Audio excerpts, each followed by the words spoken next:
Bonjour à tous, alors je suis David et bienvenue sur la chaîne Prono de la semaine. Aujourd'hui, je viens devant vous présenter mon avis, ce que je pense concernant les 25 matchs de qualification pour cette Coupe du Monde 2022 au Qatar qui débutera demain. Avant cela, je souhaite la bienvenue à nos nouveaux abonnés qui ont fait passer la barre des 1930 et du coup on est à passer les 1950. On peut peut-être essayer pendant ces qualifs, franchement. J'apprécierais. Aussi, je le rappelle, juste pour les nouveaux qui viennent d'arriver sur la chaîne, que j'ai un objectif, c'est d'avoir un abonné par pays. Et je me dis que si toi, tous les spectateurs du jour de Gibraltar, de Moldavie ou Italien, alors n'hésite pas éventuellement à faire voir que tu es là. Aussi, avant de commencer, parce que j'ai l'impression que cette vidéo sera un poil longue, n'hésite pas à mettre ton petit like qui va bien, de t'abonner si ça n'est pas encore fait et d'activer la petite cloche de notification pour rester au contact de la chaîne. Bon, alors, j'espère que vous n'allez pas être trop dur avec vos remarques. Là, c'est un exercice un peu complexe, je vais dire. Je vais vous dire comment je vais fonctionner. Là, actuellement, j'ai des notes un peu partout pour tout ça.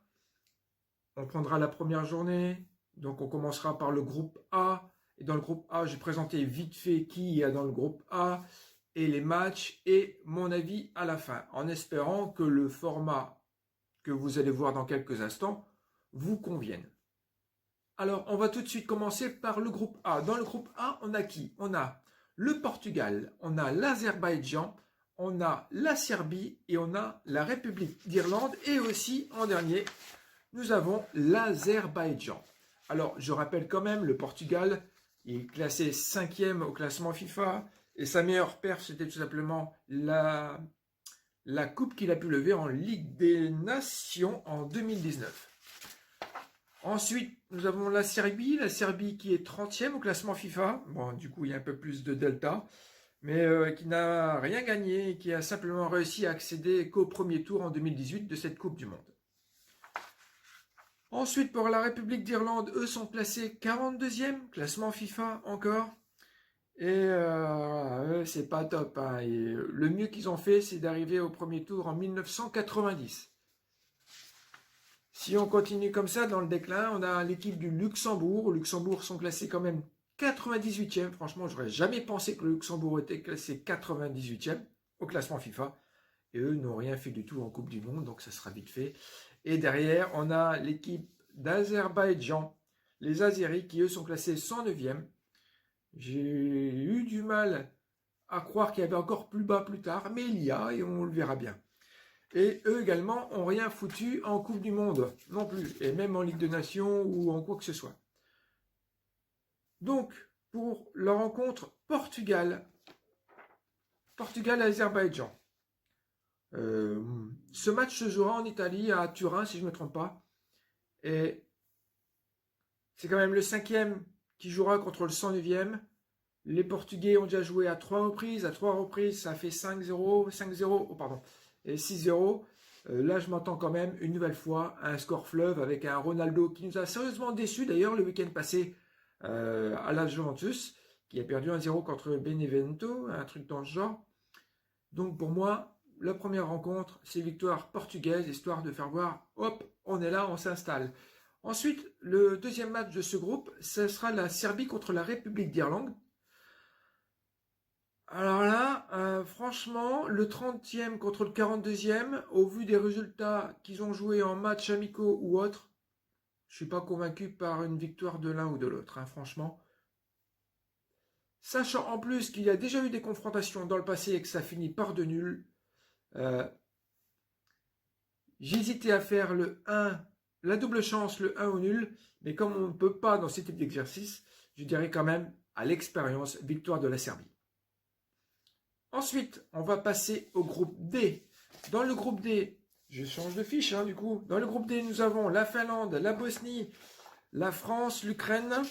Et nous avons le dernier qui est le Kazakhstan. On commence par présenter la France. Tant qu'à faire, la France est 2e au classement FIFA. Que dire de plus? On est les champions du monde. On remet notre titre en jeu. Donc, est-ce qu'il faut jouer à croiser les doigts ou autre? On verra, le temps nous le dira.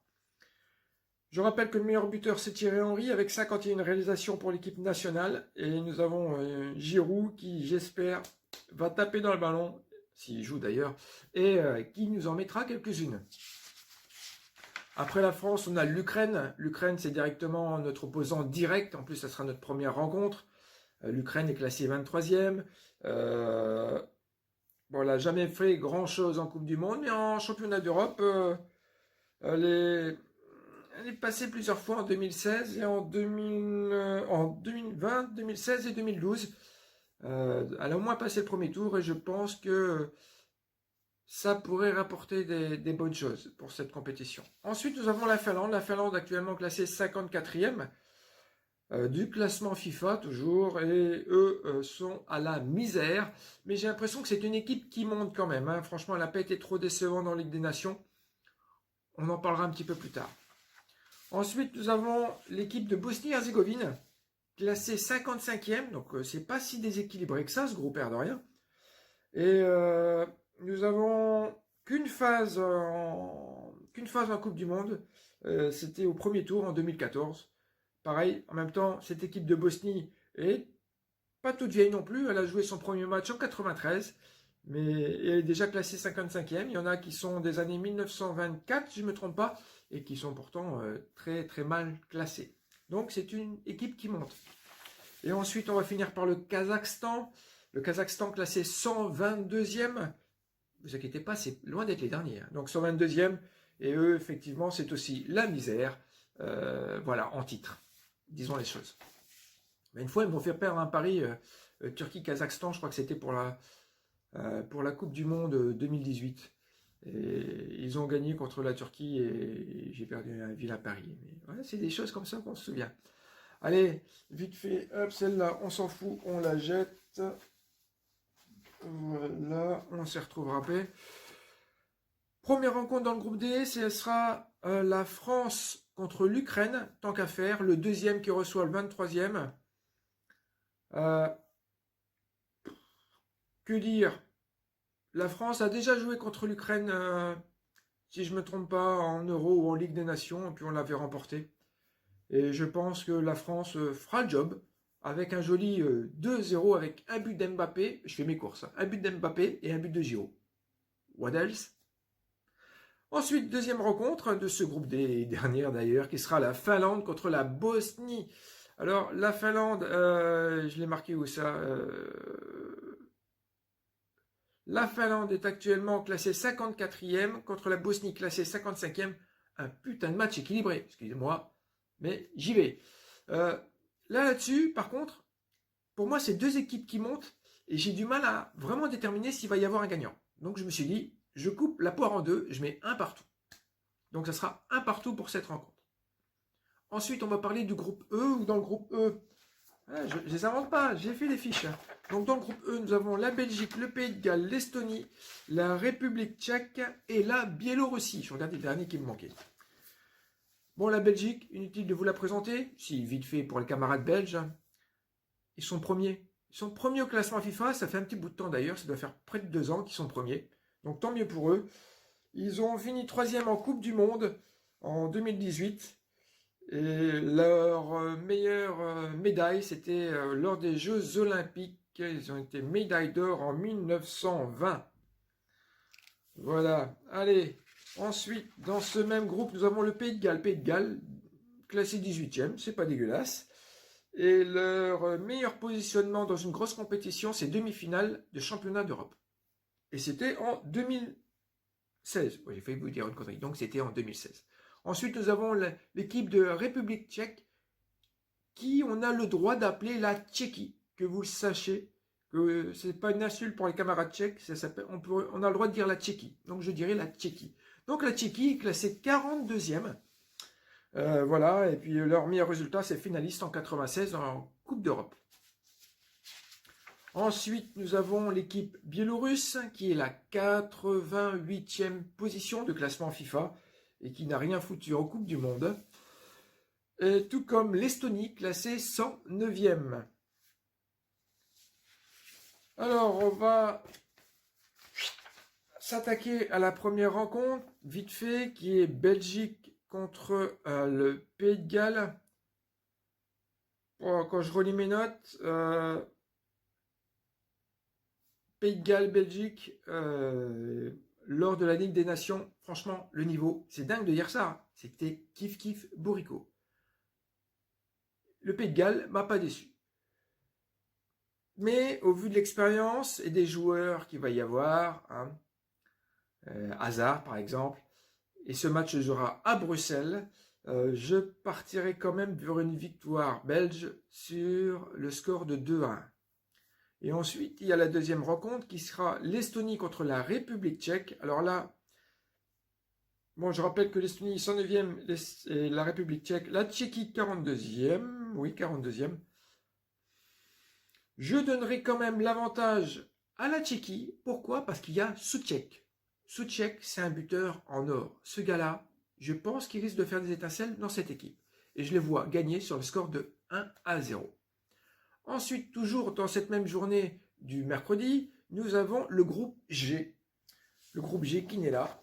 Et dans le groupe G, on a le Gibraltar, la Norvège, la Lettonie, le Monténégro, la Turquie et les Pays-Bas. Les Pays-Bas actuellement 14e du classement FIFA, qui ne sait pas encore s'ils pourront... Enfin d'ailleurs, je n'ai pas réussi à avoir l'info. Si Van der pourrait être présent, pas forcément pour la journée 1 et 2 du week-end prochain, mais pour la 3e, il y a quelque chose qui coule là-dessus. Et oui, leur meilleur positionnement, c'était qu'ils ont été championnes d'Europe en 88. Et leur meilleure place en Coupe du Monde, c'est finaliste en 2010. Les Oranges. Ensuite, nous avons la Turquie. La Turquie qui est, sans le savoir, vous le savez peut-être ou pas, mon deuxième pays de cœur. Donc, la Turquie est 32e au classement, menée par Şenol Güneş, un entraîneur qui était l'ancien entraîneur du Beşiktaş, si je ne me trompe pas. Et le meilleur positionnement, c'était en 2002, la Coupe du Monde, ils ont fini 3e. C'était une belle performance. Depuis, voilà, c'est pas top. Après, il y a des fois. Ça se passe comme ça. Ensuite, nous avons la Norvège. La Norvège, on attend beaucoup d'Haaland. Je le dis tout de suite, le cyborg. Actuellement classé à la 44e position de FIFA. Leur meilleur résultat, c'était en 98, où ils ont été jusqu'en 8e. Voilà, on a reçu un message, mais on s'en fout.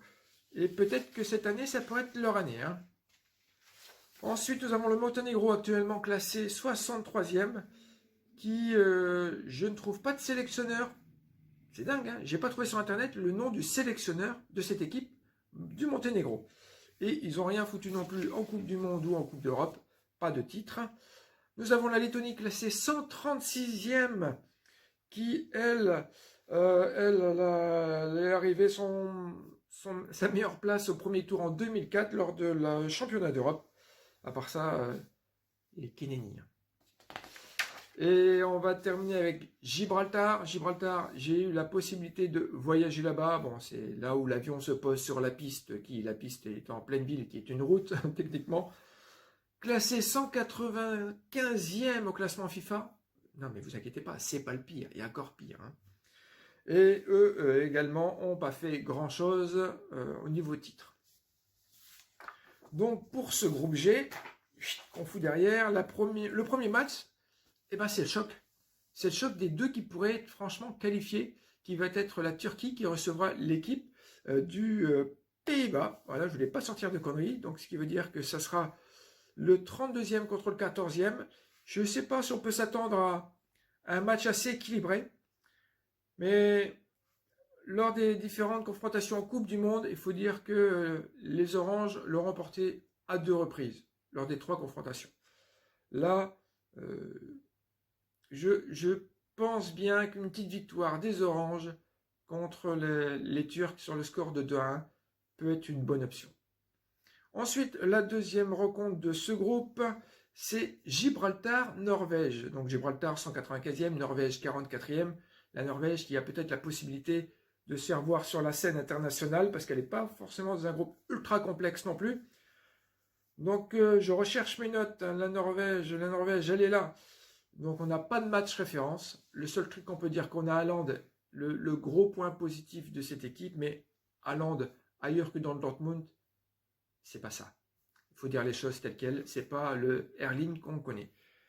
Mais Gibraltar, ça ne me semble pas d'être non plus une équipe très loin de leur portée. Je donnerai la victoire sur le score de 2-0. Et ensuite, le dernière rencontre qui ne sera que Lettonie-Monténégro pour ce groupe. La Lettonie, ça se jouera à Riga d'ailleurs, cette rencontre. Eh ben, j'ai pas trouvé de rencontre officielle entre les deux. Et je ne sais pas franchement me décider pour cette rencontre. Quitte à choisir, je dirais une victoire du Monténégro, qui parfois a des coups d'éclat dans son jeu. Et pour moi, ils sont un peu supérieurs par rapport aux Lettoniens. Mais respect aux Lettoniens qui m'en veulent pas, j'espère. Et forcément, on a fini avec ce groupe G et on arrive au groupe H. Le groupe H, alors nous avons la Slovaquie, on a Chypre, on a Malte, on a la Russie, on a la Slovénie et la Croatie. Franchement, c'est un groupe assez équilibré. Hein. Et je vous rappelle, ce n'est toujours que mon avis. On continue les présentations. La Croatie, actuellement classée 11e au classement FIFA, finaliste en 2018 de la Coupe du Monde. Une équipe qui monte. Ensuite, après la Croatie, on a la Slovaquie. Slovaquie actuellement positionnée à la 33e place FIFA. Et meilleur résultat en 8e, que ce soit en championnat d'Europe ou en Coupe du Monde, en 2010 ou en 2016. Donc, à s'en méfier quand même.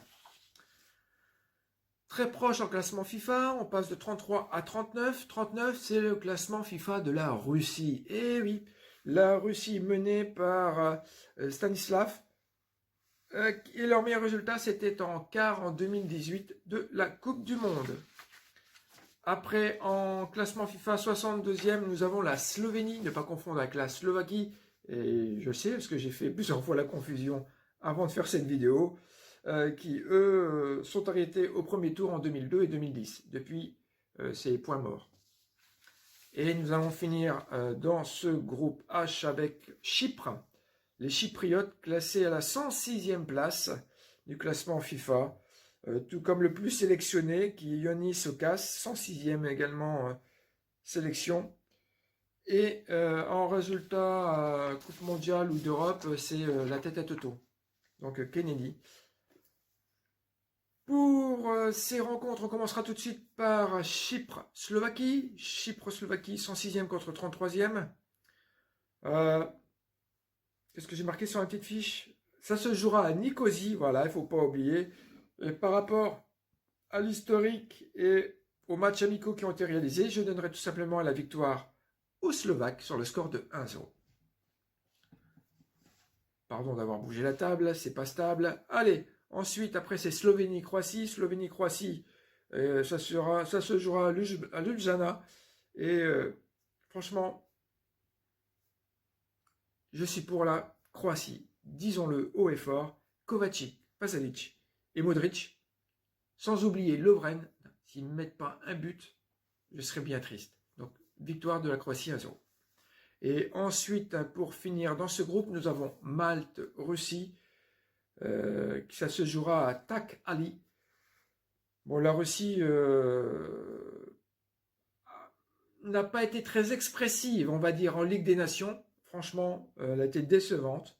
Mais par rapport à Malte, s'il ne s'impose pas là, M. Poutine pourra se poser d'autres questions. Il faudra envoyer des gens au goulag peut-être. Mais je donnerai la victoire à la Russie sur le score de 2-0. Voilà, donc là, on a fini de faire le tour avec les rencontres du mardi. Voilà, on est déjà à 19 minutes de vidéo, fabuleux. Et on va attaquer directement par le groupe B. Le groupe B où nous avons l'Espagne, la Grèce, la Suède et la Géorgie. L'Espagne classée seulement 6e. Eh oui, 6e seulement classée au niveau FIFA. Mais rappelez-vous qu'ils sont quand même champions d'Europe en 2008-2012 et vainqueurs de la Coupe du Monde en 2010. Et depuis, pas grand-chose. Et pourtant, les Espagnols, la Roja, toujours dans les grandes compétitions, ces 10 dernières années, c'est pas ça. Alors, est-ce qu'ils vont nous faire mentir pour ces qualifications de Coupe du Monde? Eh bien, on verra bien. On verra bien si Ramos réussit à nous faire voir de belles choses. Dans ce groupe, nous avons la Suède. La Suède actuellement placée oui, 20e position du classement FIFA avec une médaille d'or quand même. C'était lors des Jeux Olympiques en 1948, mais sans Zlatan Ibrahimovic. Ensuite, nous avons la Grèce. Je perds mes notes. La Grèce classée 53e. Ils ont été champions en 2004. On s'en souviendra malheureusement. 2004, champion d'Europe. Ensuite, en 89e position du classement FIFA, toujours, nous avons la Géorgie. Et Géorgie entraînée par Willy Sagnol. Et c'est le seul Français, bon, d'échange de compte pas, mais c'est le seul Français qui entraîne un club étranger en Coupe du Monde. Et forcément, c'est la tête à Toto en titre. Et nous avons l'équipe du Kosovo pour finir, actuellement placée à la 117e place du classement FIFA. Et que dire de beau? Le Kosovo, n'oubliez pas, bon, c'est pas comme la Bosnie-Herzégovine, hein, ils ont commencé à jouer dans les années 2000 et leur premier match c'était le 5 mars 2014, donc il n'y a que 6 ans. Et c'était face à l'équipe d'Haïti et ça a fini sur le score de 0-0. Voilà. Donc voilà, on a fini les présentations de ce groupe. On balance encore une fois derrière. Donc le groupe B, on commencera tout de suite par la rencontre Suède-Géorgie, le 20e contre le 89e. Bon, j'ai pas trouvé de match référence entre ces deux équipes. Hein. Ce match sera à Solna. Et je donnerai quand même l'avantage aux Suédois sur le score de 1-0 pour cette rencontre. Ensuite, forcément, Espagne-Grèce. L'Espagne-Grèce, c'est le choc en fait, hein, parce qu'on pense tous que la Grèce devrait être au combat par rapport à l'Espagne, mais je ne sais pas. Bon, c'est vrai, on l'a dit tout à l'heure que la Grèce avait gagné il y a déjà plus d'une quinzaine d'années, mais avec l'effectif qu'ils ont, je ne sais pas s'ils seront capables de faire quelque chose. Ensuite, les matchs espagnols, les premiers matchs de qualification ne sont jamais fructueux en but, mais je dirais tout simplement un petit 1-0 pour la Roja, ou la Furia Roja, si je ne me trompe pas. Ensuite, nous avons le groupe C. Le groupe C, voilà, le groupe C, vous le voyez là, regardez qui y a, c'est l'Italie. Je ne sais pas si vous l'avez vu à l'endroit, mais bon. Donc nous avons l'Italie actuellement classée 10e. Nous avons également dans ce groupe, nous avons l'Irlande du Nord, nous avons la NATO, la Suisse, la Bulgarie et la Lituanie. Voilà, présentation vite fait. Italie donc classée FIFA 10e. Alors des titres, eux ils en ont une petite plâtrée quand même. Hein. Vainqueur de la Coupe du Monde en 34, 38, 82, ça date, on est d'accord, et en 2006. Depuis, rien. On dirait que c'est les cousins de l'Espagne. C'est fabuleux, hein, mais c'est ça. Ensuite, nous allons parler vite fait de la NATO, la Suisse. J'adore dire la NATO, ça me plaît ça. La Suisse, là où il faut payer la petite vignette pour aller sur leurs autoroutes. Là. Ils sont actuellement classés 15e au classement FIFA. Et ben, ils n'ont pas vraiment gagné vraiment de gros titres. Hein, simplement la médaille d'argent en 1924 lors des Jeux Olympiques. Et en Ligue des Nations, par contre, ils ont fini à la 4e place. Et franchement, méfions-nous de l'équipe suisse. Ensuite, nous avons l'Irlande du Nord, classée 45e. Et puis, pas de titre, mais leur meilleur classement, c'est en 8e de finale en championnat d'Europe en 2016. Donc, rien pour l'instant. Ensuite, nous avons la Bulgarie classée 68e, qui, elle, a réussi de belles choses, médaillée d'argent en 1968 aux Jeux Olympiques et 4e en 1994 de la Coupe du Monde. Les Bulgares, on s'en souviendra des Bulgares, hein. Je crois qu'ils nous ont fait tomber une fois au mauvais moment. Et après, nous avons, pour terminer la présentation de ce groupe, classé 129e, la Lituanie, qui forcément a la tête à Toto au niveau titre. Groupe C, on balance, je vous rassure, il n'y aura encore que 3 groupes derrière. Donc dans le groupe C, on commence par le match phare qui est l'Italie contre l'Irlande du Nord, donc le 10e contre le 45e. Ah, l'Italie a fait de belles choses lors des Ligues des Nations. Bon, elle n'a pas été jusqu'au bout, tant pis pour elle. Ce match se jouera à Parme, ou Palerme-Parme, pardon, oui. Et là, il y a moyen des Italiens de marquer le fer tout de suite. C'est comme les Espagnols, je vais le dire une nouvelle fois. C'est maintenant, il faut qu'ils se mettent en confiance et j'y vais avec la victoire de 2-0 pour eux.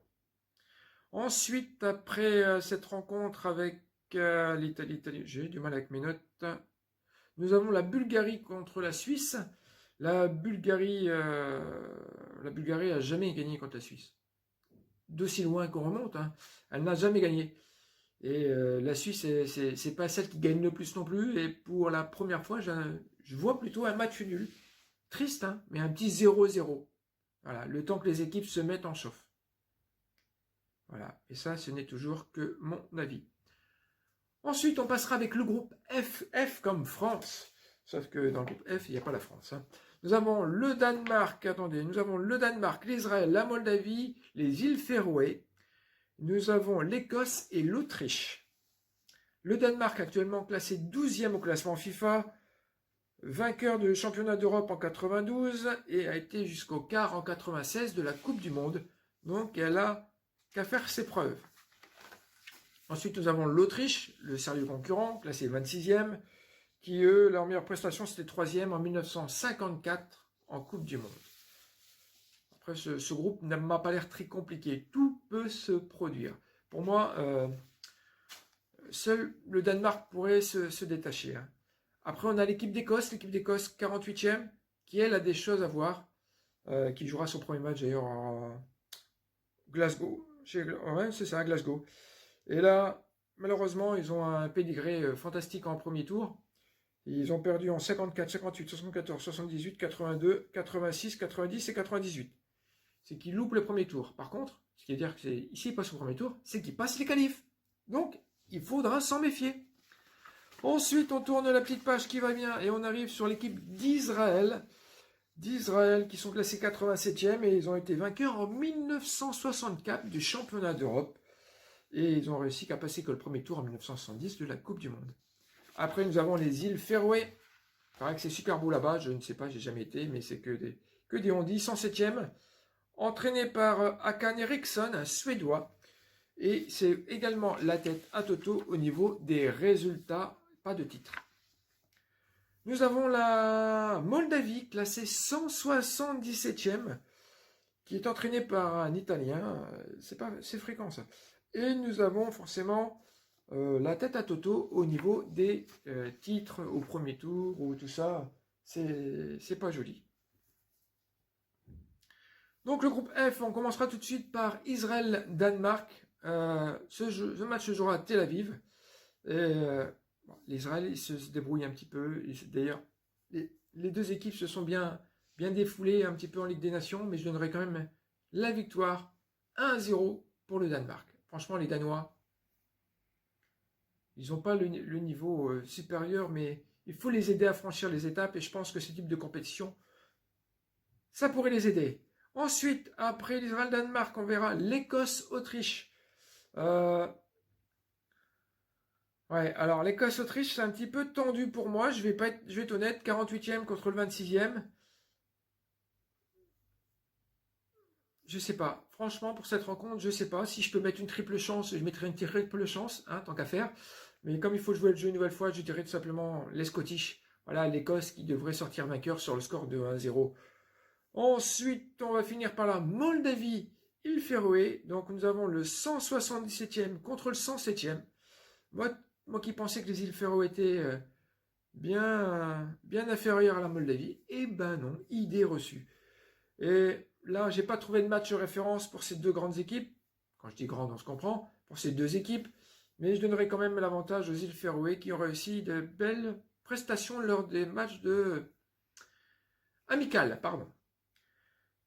Bon, ben on a fini avec le groupe F. Il ne nous reste plus que deux groupes. Il ne reste plus que le groupe I avec l'Angleterre et le groupe J avec l'Allemagne. Et le groupe I, effectivement, on a l'Andorre, on a l'Albanie, on a l'Angleterre, on a San Marin, Hongrie et nous avons la Pologne. Allez hop, l'Angleterre est classée 4e du classement FIFA et leur meilleur résultat c'était tout simplement la 3e place en Ligue des Nations en 2019. Oui, on était là. Ensuite nous avons la Pologne. La Pologne, hein, Lewandowski, on va le sortir à toutes les sauces, on le sent. De toute façon, Lewandowski, c'est le joueur le plus sélectionné, c'est celui qui a déjà marqué le plus de buts pour cette équipe. Ils sont à la 18e place au classement FIFA. Et leur meilleur positionnement, c'était quart de finaliste en 2016 en championnat d'Europe. Mais cette année, que vont-ils faire? Là is the question. Après, nous avons la Hongrie, classée 40e, qui, elle, par contre, on ne comprend pas. Aux Jeux Olympiques, elle s'est en 52, 64 et 68. C'était le niveau là, mais depuis, c'est le niveau... je ne peux pas le faire voir, c'est en dessous de la table. C'est triste. Que vont faire ces joueurs hongrois? Ça sera une belle surprise. Ensuite, nous avons l'Albanie. L'Albanie, si je ne me trompe pas, c'est avec eux où on s'est trompé d'hymne quand ils sont venus jouer dans le Stade de France. Toutes mes excuses. Alors, classé 66e, pourtant, ils ne sont pas si mauvais que ça, de rien. Et en phase finale, c'est la tête à Toto. Et c'était aller à un premier tour en 2016 en championnat d'Europe. Et après, nous avons Andorre. Andorre qui, pour moi, faisait partie des équipes les plus faibles. Et bien, même pas. Ils sont classés 151e. Et voilà, ils n'ont jamais participé à un tour, que ce soit en Ligue des Nations, Coupe du Monde ou autre. Donc, on va directement attaquer par le match phare, hein, l'Angleterre-Saint-Marin, l'Angleterre 4e, Saint-Marin 210e. Est-ce qu'il y a du suspense? Je ne peux pas dire ça non plus. Il y a déjà eu des matchs, il me semble. Ce match se jouera à Londres. Dans quel stade précisément? Je ne sais pas encore.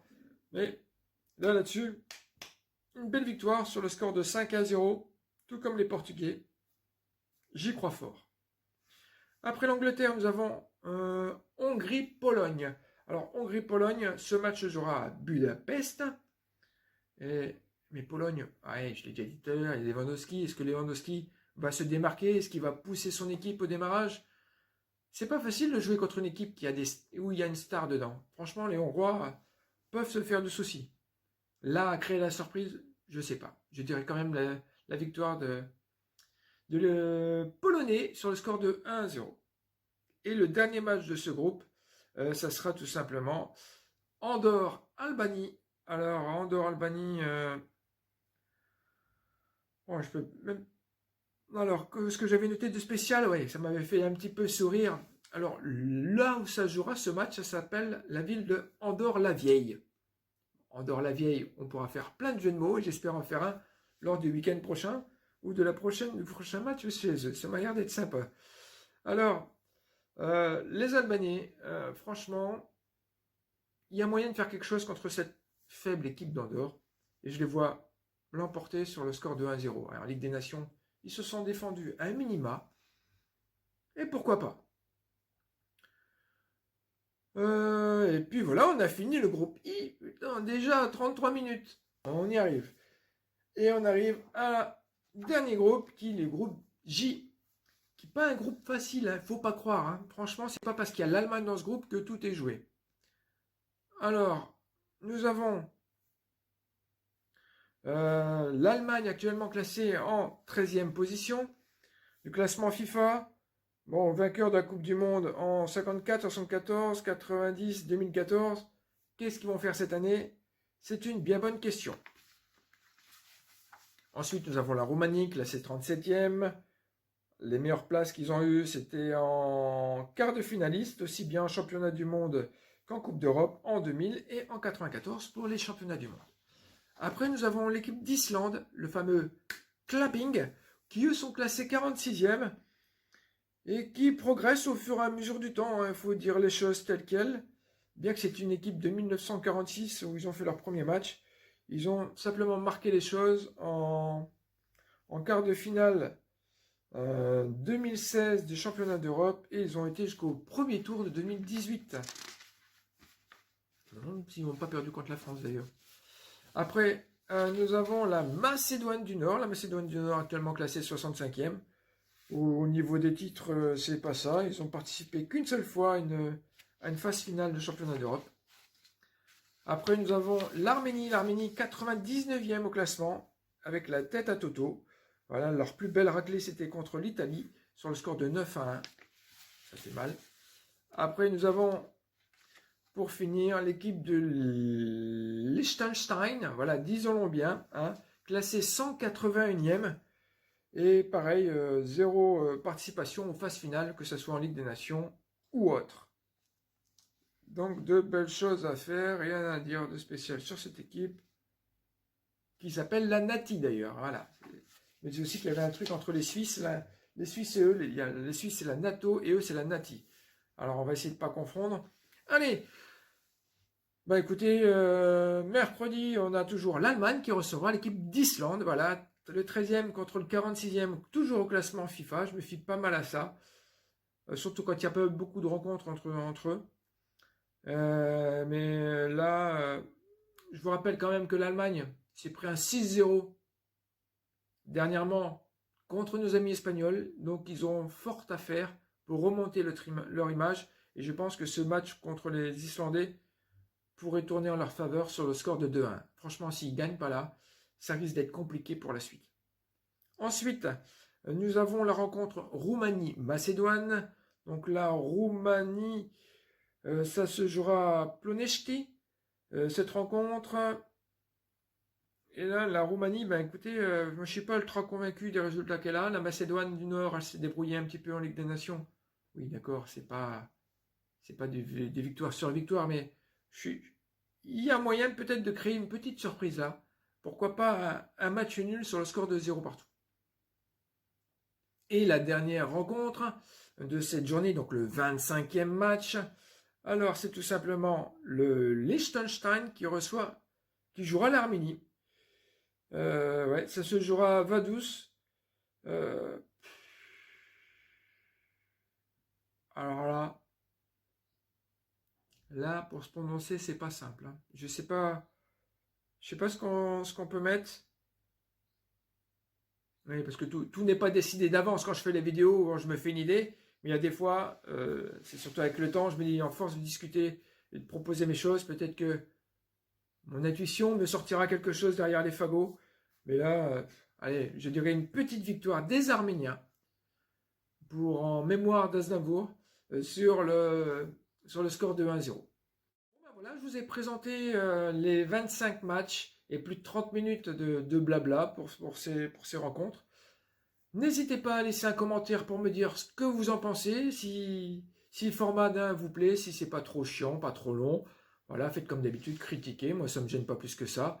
Car je vous rappelle que là, je fais ça entre deux. C'est pas mon activité professionnelle, c'est pas mon activité commerciale. C'est parce que le foot, ça me plaît. Alors, en parler, ça me plaît encore.